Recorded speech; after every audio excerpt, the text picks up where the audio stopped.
thank you everyone for coming at your lunch break. I know it's the first day after break, so it's really hard to get yourselves here. So I really appreciate all of you guys showing up. And there are people tuning in, hopefully, from the live stream. So let's just get started then. So this talk is about the future of music. Now, I can easily talk about what musicians are hot next, who I think will win the next Grammys next year, but that's not what this talk is about. This talk is about some of the problems and challenges that we're experiencing in the music industry today. And actually, it's a question that should concern not just musicians or music lovers, but anyone who has anything to do with music, including the audience. So just by a show of hands, how many of you here are outside of music? So you're outside of music, right? And you here. So in business, what?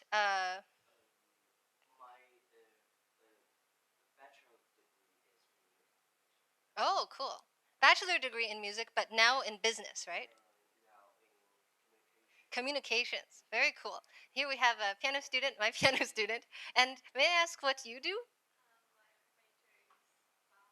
Violin. Okay, so we have some communication, some business, some violin, some piano, and hopefully some more as we go along. Well, today's roadmap will consist of two sections. First of all, we'll talk about the problems. The problems appear in an onion kind of way.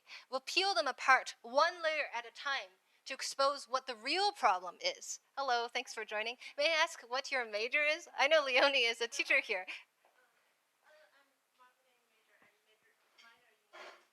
Oh, very cool. Marketing. So a lot of business people, actually. That's really cool. Um, and then we'll talk about some of the solutions that I propose. So, the problems.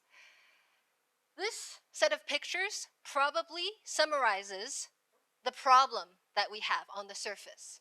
What can we see? What is the comparison between these two pictures? What do you see on that picture, for instance? What's the age group? Young people, yes. And then over there we have balding and white-haired people, so older people. Now the young people are enjoying a music festival. They're having a blast. On the other hand, the old people are seated at a classical music concert hall, probably waiting for the second act after an intermission. So the clear problem is that the supply and demand don't match, right? So business majors, we have fewer listeners. We have an aging population that's dying out, and not enough younger generation listeners to fill in that gap. On the other hand, we have greater and greater supply than ever before. We have more and more music graduates churning out of these music universities. Music graduates who are fluent in analyzing all 48 Bach preludes and fugues, who are fluent in shaping any Mozart phrase that you throw at them, but who don't know anything about how to play the music of their own century. So I think that is a bit of a problem. The question that begs to be asked is, what will these music grads do once they graduate? They have been equipped poorly because all of the skills they've learned all their lives, starting when they were, 3 years old, aren't really related to the fast-paced modern society of reality. The even bigger problem is the way that a lot of music organizations, for example, symphony organizations, try to solve this problem. Usually it's very ineffective. Usually it's superficial. For example, they try to play shorter concerts. So they think, oh, young people these days, they don't have attention spans anymore. We have to play 15-minute concerts, 30-minute concerts. That'll make them come. Or maybe they'll dress in shorter dresses. Maybe they'll think, if I show some leg, maybe some students, some young people will come look. Honestly, those are all superficial. They're not treating the root of the problem. What is the root of the problem? The root of the problem is that classical music is no longer relevant. Now, how does that sit with you? I know a lot of you here are classical music teachers. How does that sit? Now, before you start running out of this door because you're like, so offensive. This person is so outrageous. Let me say something else. Classical music used to be super relevant. It used to be the catalyst, the driving force for humanity a long time ago. And not even a long time ago, 100 years ago. For instance, when Chopin composed his Polonaise, it was a rallying cry for his countrymen, the Poles, to resist enemy invasion. When Beethoven composed his Ninth Symphony, it was a call for mankind to unite together as a brotherhood of man.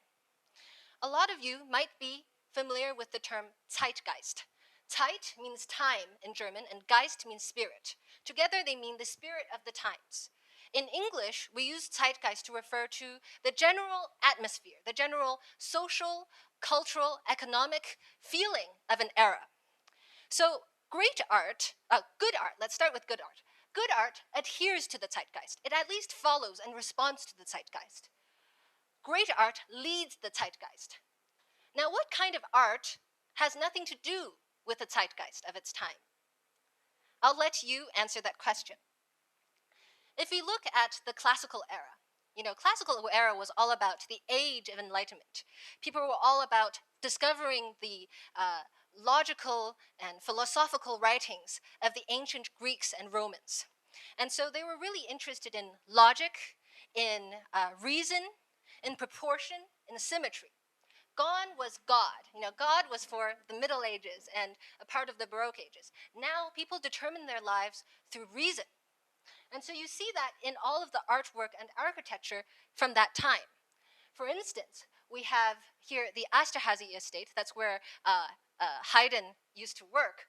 You can see that it's very symmetrical, very balanced, very proportionate, all signs of logic. And we can see here in the Oath of the Horatii by David, we can see these very regularly occurring motifs in the background, you see, and a lot of sense of perspective, and lots of clear drawings between the characters in this painting. So very clear paintings, all signs of logic once more. And this whole era was about restraint and logic. Now let's listen to a familiar piece from that era, Mozart's Eine kleine Nachtmusik. I'm sure all of you are familiar.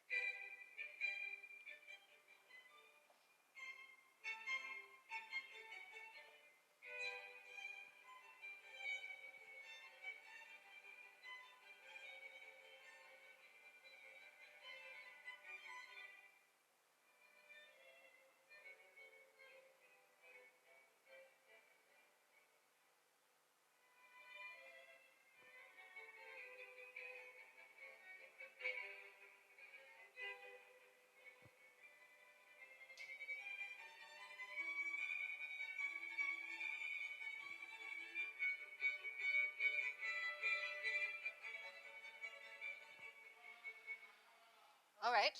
Uh, so, what things do you hear in this excerpt uh, that point to the zeitgeist of its time? For example, what about the phrasing? Is it irregular? Is it regular? Regular, very good. And it's clear cut, right? Very regular and clear cut, just like that picture we saw of the Oath of the Horatii or the Esterhazy estate. What about the texture? What kind of texture? Is it polyphonic, homophonic, monophonic? Which one is that, music majors? Polyphonic? Homophonic, very good. It's homophonic. It has a clear melody on the top and accompaniment on the bottom, basically. And so homophonic textures are also very clear, very logical, very easy to listen to. And you can hear that the harmonies are very restrained. They're to closely related keys. And if there's a dissonance for non-music majors here is a sound that sounds harsh, painful. If there's a dissonance, it is immediately resolved and very carefully resolved into a consonance. So I would say that this piece does a good job of following the zeitgeist of Mozart's time. Now let's go into the Romantic era. The Romantic era, the pendulum swung the other way. Reason was out, emotion was in, you know? The brain was out, the heart was in. If you were going to ask someone from the Romantic era, how should I live my life? They would say, don't think about God, don't think about logic. Think about your heart, follow your heart. And so people were interested in the subjective experience, in the individual experience. We can see that in the art. See, here is Friedrich's painting, Wanderer Above a Sea of Fog. And here is a Goya painting about a nightmare experience of Saturn eating his son. And here we see Liberty Leading the People by Delacroix. All of these paintings paint to a sense of self, of revolution, of self-determination. And so the music, of course, hopefully, would follow that. Let's listen to a bit of the Chopin Heroic Polonaise.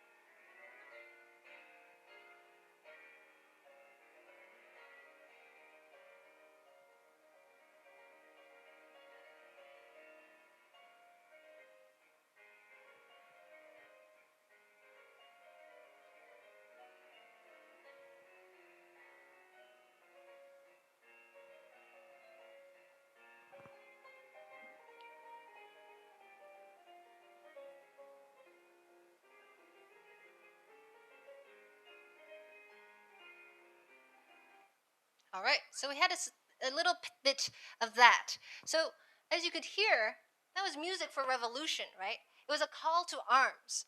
So Chopin's music wasn't just following the zeitgeist. In many ways, it was leading the zeitgeist.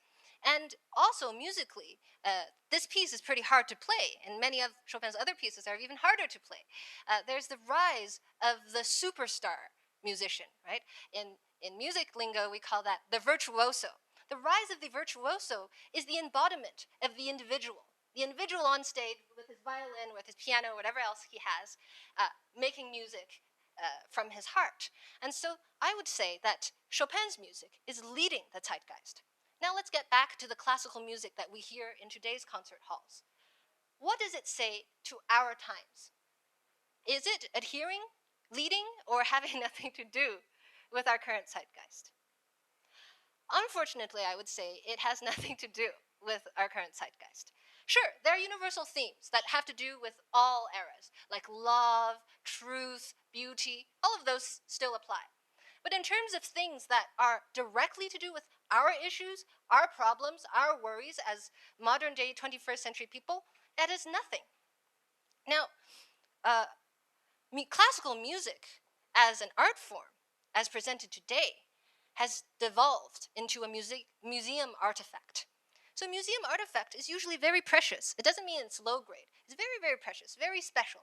But it's enclosed in a glass case, far away from the dust of reality, from the botherings of, society. It's put up on a pedestal for everyone to study very, very carefully. You aren't allowed to change any notes in your Beethoven sonata, and to be admired from afar. Now, who is leading the zeitgeist nowadays? What kind of music is leading the zeitgeist? Pop music, film music, all kinds of other music, but not classical music. Now, this has happened especially since the Second World War. You see, since the Second World War, there has been a bifurcation, a splitting off between classical music and pop music like never before. Back in the day, in Chopin's day, in Mozart's day, Beethoven, Bach, all of those greats, there isn't so much of a divide. Chopin, Bach, Liszt, all of those great composers that you know and love, they would unabashedly quote the pop songs of their day in their music and use it as main themes for their music. And they didn't think pop music was below them. It was, not serious enough for them. No, they enjoyed it and they included it in their music. But nowadays, usually classical music is up in a tower by itself, and it has almost nothing, no interaction with pop music.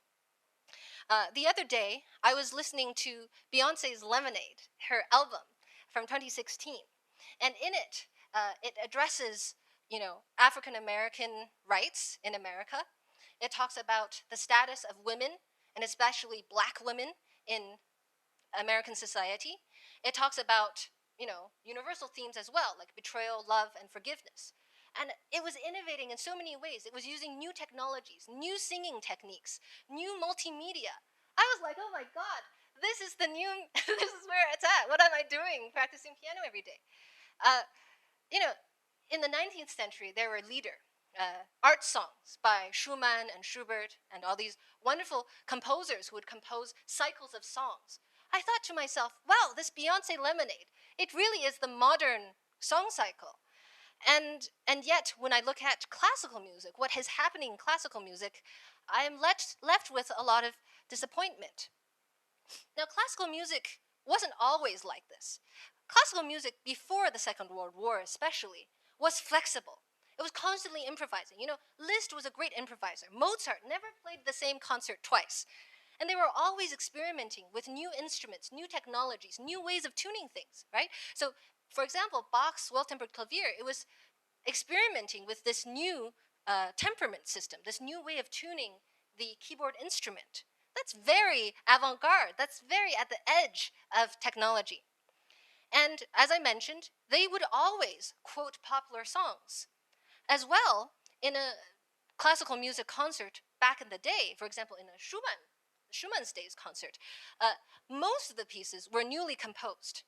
And only one or two of the pieces presented at a concert were maybe by a composer who had been dead, for example, a Bach piece or a Beethoven piece. But most of the pieces were fresh off the mill. Now, some of those pieces weren't always the best music, but they were new. They were about the present moment. Nowadays, if you go to the concert hall, especially, I think in China, most of the concerts end at Tchaikovsky. Like it's just everyone dead and then ending at Tchaikovsky. Like, what does that say about the living tree? Back to that tree branch. Is that tree even growing? Is that tree living, or are we just preserving it in a museum, admiring it from afar?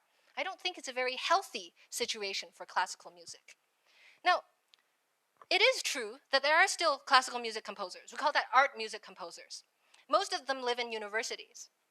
And basically, they compose pieces that are so difficult to play, so difficult to understand, and so difficult to listen to that nobody actually plays them, except for the one time that they're premiered when they win the Pulitzer Prize or the Guggenheim Award or something like that. That's the one time that they're played. And then no regular person, no average concert goer ever hears those pieces. Now, how did we get all the way up there in this Tower of Babel, this ivory tower of classical music? It all started with, perhaps I would say, the Second World War.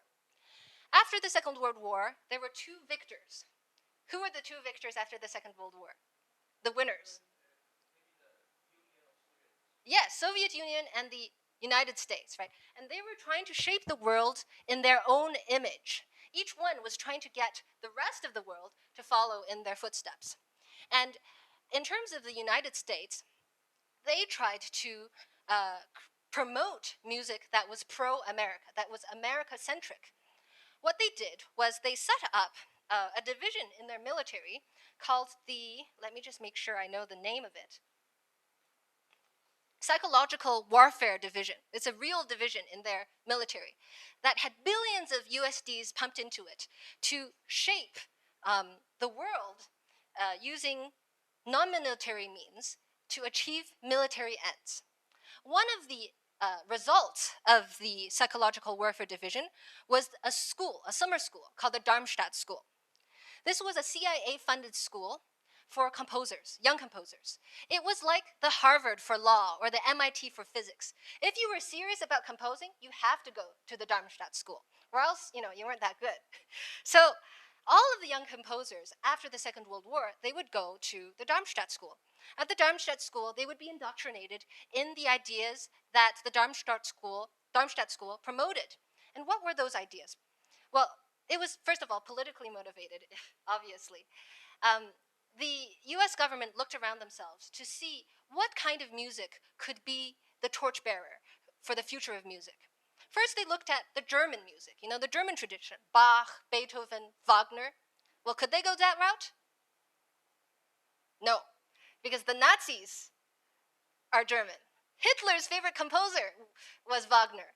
So, no, that route is verboten in German, right? Forbidden. So they go the other route. What about populist music? They ask themselves. Populist music is music that's very easy to understand, things that you can sing to. That's very lyrical, easy to easy to listen to, very nice to listen to. That was also forbidden, unfortunately, because Stalin was a fan of populist music. Communist music is populist music. So, no, can't do that either. So, what was left?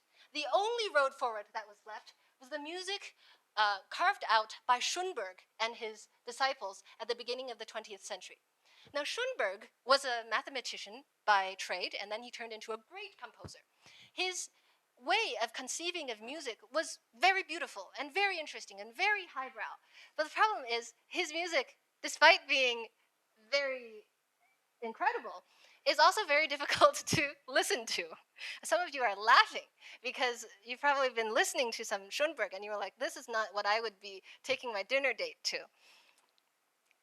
Let's have a listen, for those who don't know what I'm talking about, to the first sonata of Pierre Boulez. So Pierre Boulez was a follower of the Schoenberg tradition, and he was the torchbearer, one of two torchbearers of the Darmstadt school.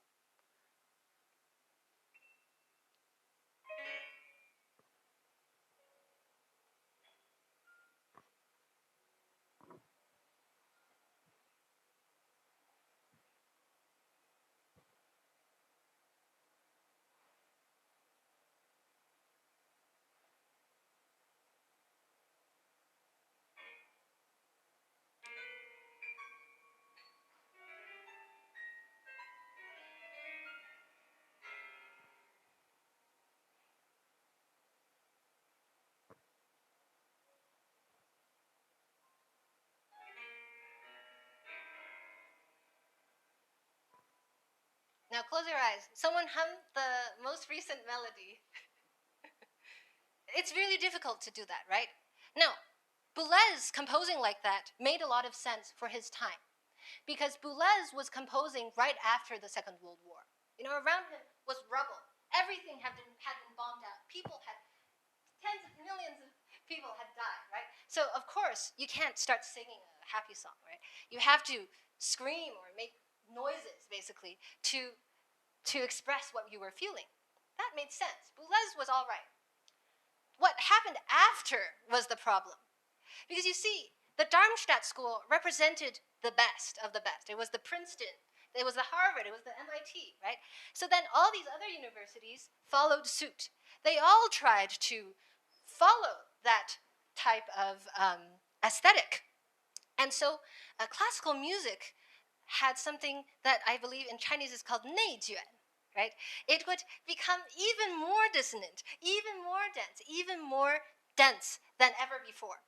All for the sake of being dense, difficult, and dissonant. The reason was because if you were a young composer, an aspiring composer, and you wanted to compose in a simple way, in a beautiful, lyrical way, then the university would say, you're not serious enough. You're not smart enough. You're not really using those algorithms that you should really be using to prove your might as a composer. And so, as a result, the middle brow got choked out. So what is the middle brow? Let me just explain. Of course, we know highbrow and lowbrow, right? Highbrow is, of course, this very academic, very intellectual music. Lowbrow, we can say, is pop music, a lot of pop music, not all, but a lot of very easy listening, easy forgetting, nice music. And then there's middlebrow music. Beethoven is middlebrow music. Chopin is middlebrow music. Those are pieces of music that are so beautiful to listen to, but at the same time, if you dig deeper, you can always dig more and more pieces of treasure from within. Middlebrow music no longer existed because of where the funding was going. The funding from those top universities, from the top, Pulitzer Prizes, Guggenheim Grants, those are very, really high-end, prestigious things. If I were a young composer and I had a choice, either I compose lowbrow music and maybe become a pop musician, a rock star, or I go to university and get my doctorate, try to become an assistant professor, try to become a professor, and win all those grants and awards. Well, if I want to go the second way, which has more stability and more money, then I have to compose in that way, in the highbrow way, which effectively chokes out the middle brow. There was not enough money going towards the middle brow. And so the middle brow died. And the middle brow, honestly, is where classical music really thrived. As I mentioned, Bach, Beethoven, Mozart, Chopin, they were all middle brow composers. They were composers who were both interesting to the mind and to the heart. So that takes us to our solutions. The first thing we have to do is to restore the middle brow, presently. Uh, these eyebrows are in the middle. Originally, I was going to use a Sesame Street Cookie Monster eyebrows. But anyways, restore the middle brow. What do I mean by that? Well, the first one is a message to all of the university professors and administrators. Please, give your money, give your grants to young composers who are composing music that actually sounds good, but also is deep. That is possible. All of those musical greats showed us it's possible. Give the funding to that, and that will start flourishing. And before long, concert goers will buy tickets. The big problem about classical music concerts nowadays is that most of the money comes from the government. If the government didn't give them life support, then they would be dead. Most of the money doesn't come from the concert goers. But honestly, it can. It did. Back in Chopin's time, it did. It always came from the concert goer. It could still be like that if we restore the middle brow. The second suggestion is for the music students, for the music makers. We have to ask ourselves, what is the point of music anyways? Hans Zimmer, the film composer, once said, after all of AI has replaced everything in humanity, after the fastest planes have been flown, the tallest skyscrapers have been built, what will be left? What will be left of humanity that makes us special and unique? Perhaps it's our ability to tell and to relate to human stories. After all of the great things have been made, we still won't shy away from a good story. And so music must tell stories. Music is one of the best ways of telling the stories that are closest to our hearts. But in the modern classical era scheme, it's become a competition of the brain. It's become a competition of who can play the most correct notes, the fastest notes, the loudest notes. It's no longer really, a lot of the times, about telling those stories that are deep and close to our hearts. So please, find a story that you're passionate about. Go out to find a story that only you can tell, and tell it using maybe music that you compose, maybe music that you choose, made by other composers. But tell a story. We are deeply craving for that. Third of all, we need to embrace our medium. Now, this point has two subpoints. What do I mean by all that? Well, picture the last time that you listened to music. Like any time that you just listen, like your ear had music going into it. What was the last time that you listened to music? Pardon? Just now. What were you doing? Walking? Yes. You listen to some pop music while walking. Yes, in your headphones, right? Yeah. What's another experience, most recent experience of music? In class, what were you doing? Okay, in class though. Yes. So doing something while listening to music as kind of background music. Yeah. So this is what I mean by music plus. Nowadays, we rarely consume music by itself like this. Back 100 years ago, before recordings were available, people would consume music with undivided attention, all sitting there, listening, or standing there, listening. But nowadays, we're always consuming music plus. We're either doing something with music, for example, doing our homework, doing chores, walking to class, or the music itself has an added element, usually a visual element. For example, MTV. You see the dancers and the music. Or film music. You're watching the film and there's music helping the film go along. We rarely consume music by itself. And so Music Plus is a new medium that has arisen in our era. Now, Marshall McLuhan, the great theorist on media and English literature from the University of Toronto, once said, "The medium is the message." What does he mean by the medium is the message? The medium is the message means that based on the actual medium, the message changes. For example, you're about to tell a story, but you would tell it differently if it's meant for the big film screen versus a little iPad screen versus a presentation in class, right? You would tell it in a different way because the medium changed. So the medium that is popular today has also changed. And as a result, we should follow the media because our message needs to always follow the medium, the media that's changed. Now, what is the concert hall? The concert hall is also another medium. But the concert hall is not the medium or an eternal medium. You know, we build all these great concert halls, and that's really wonderful. But it gives us this impression that classical music can only exist in a concert hall, like it can't exist anywhere else. That's a false belief. You know, the concert hall only came around at the turn of the 20th century, late Romantic era. Before that, music was consumed in salons. You know, Chopin or Liszt, they would usually play music concerts in a small room like this one. It was usually the salon, the living room of a rich person, and people would be, you know, reading poetry, drinking some stuff, and also listening to music.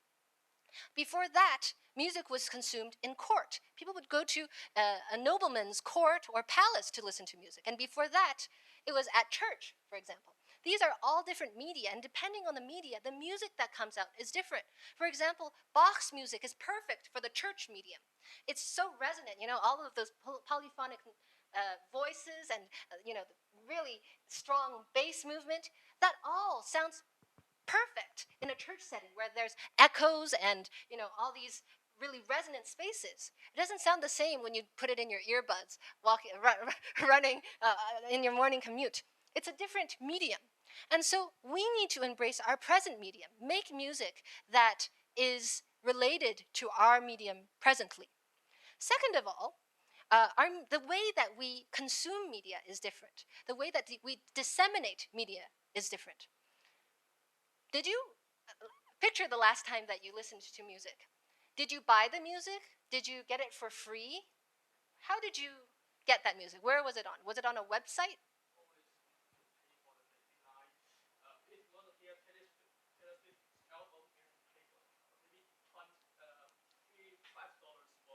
Yes, very cheap.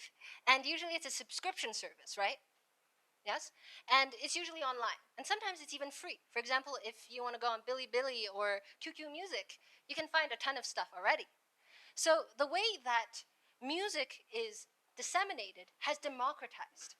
Back in the day, there would be an organization telling you, like a radio station telling you, next we have blah blah blah piece. It is a great piece. You need to listen to it, right?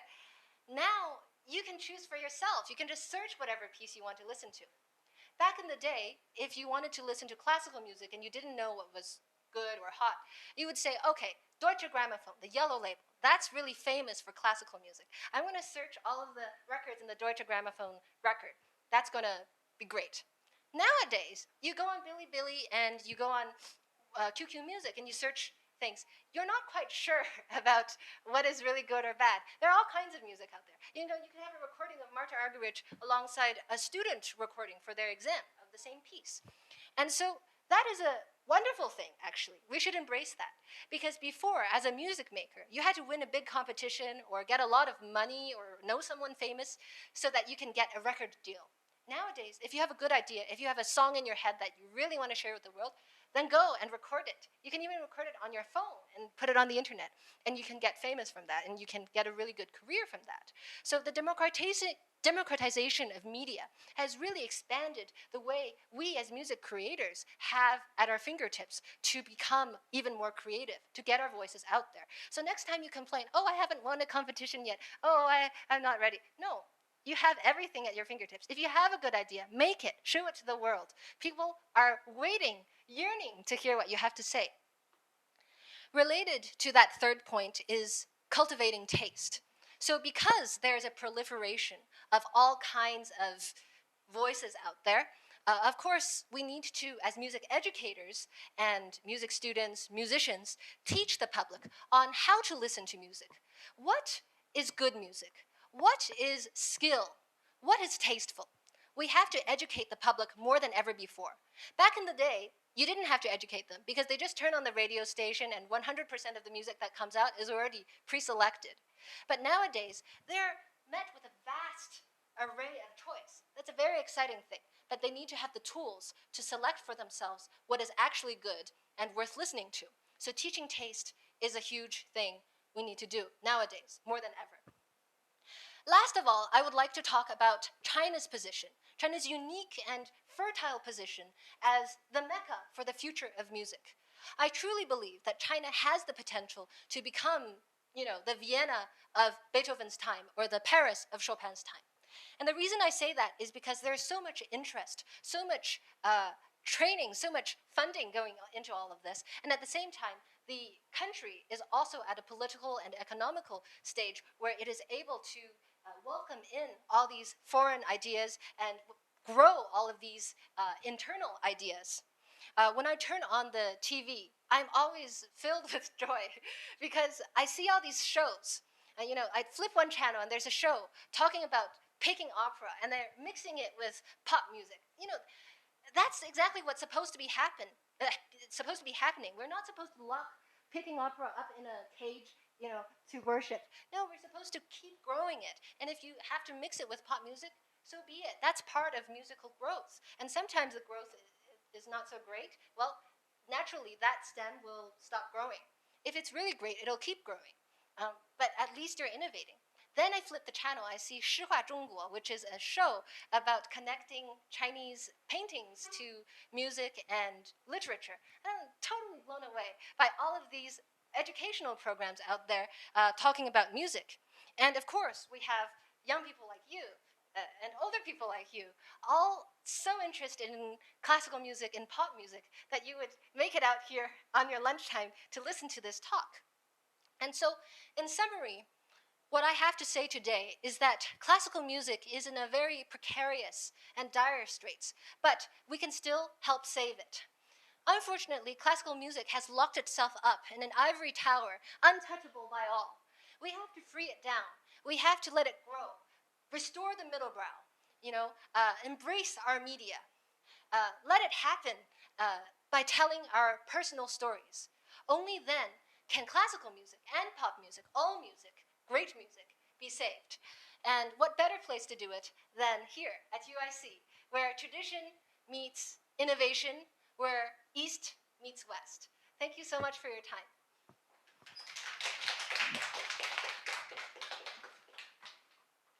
All right, so I have a course next semester in the fall. It's a new GE course called Great Love Stories in Music, Literature, and the Visual Arts. You will be able to sign up for it. So if you found this stimulating or challenging or exciting, then please consider signing up for this course that we're offering from the SCC. But everyone can sign up for it, yeah. Now I'll open the floor up to questions.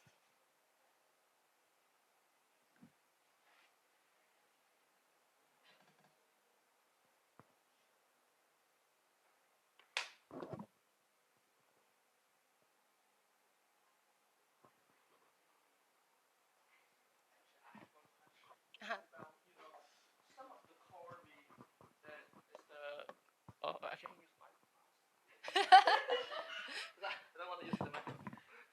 Yeah, I mean maybe canon is the core we still use in the modern music. We can see a lot of like canon's core in the pop music.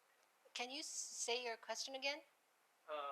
We still use a lot of core from the classical music. Chords. Yes. Uh-huh. The harmonic but we still use it in the modern music. Yes, we do in pop music. Like my famous band X Japan, the song and the string. In the guitar solo, we still use the canon chord.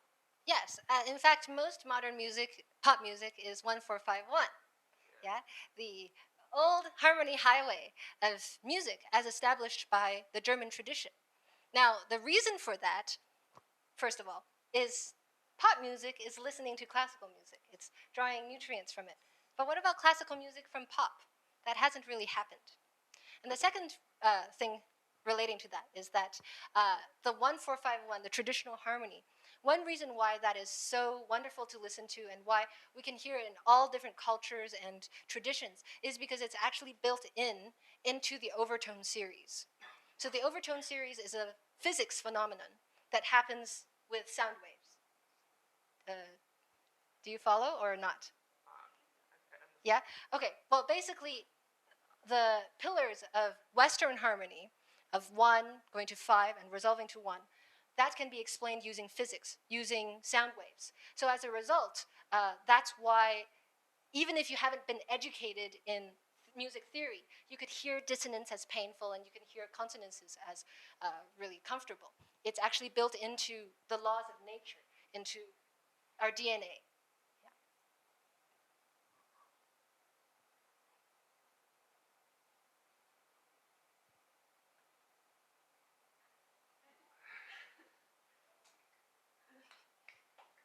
I guess I will ask it since everybody's shy. So my question is, first of all, thanks for the talk. Um, apparently there are a lot of music majors here. So what would be, talk about some solutions. I'm curious about what would be some advice for these music majors in terms of going forward, especially in China, who seem to believe, which I think, and I agree with you as well, that China has a very strong future.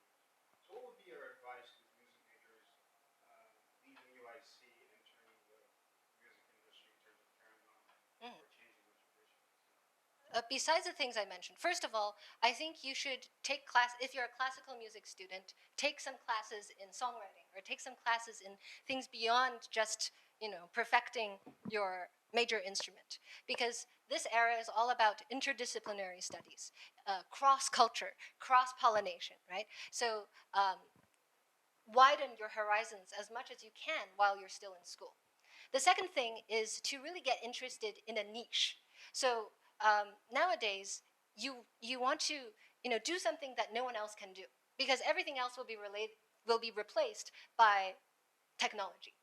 So get interested in something that really speaks to your heart. Maybe you're really interested in a certain type of folk music, a certain traditional music from where you're from.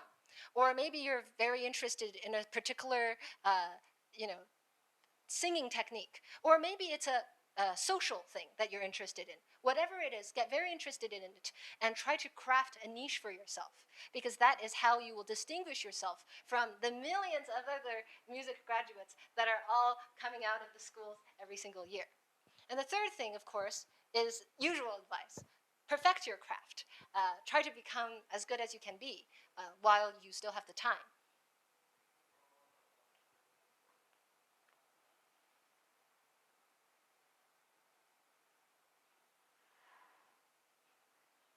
No questions? All right, great. Well, then thank you so much for coming, and it was a pleasure speaking with you all.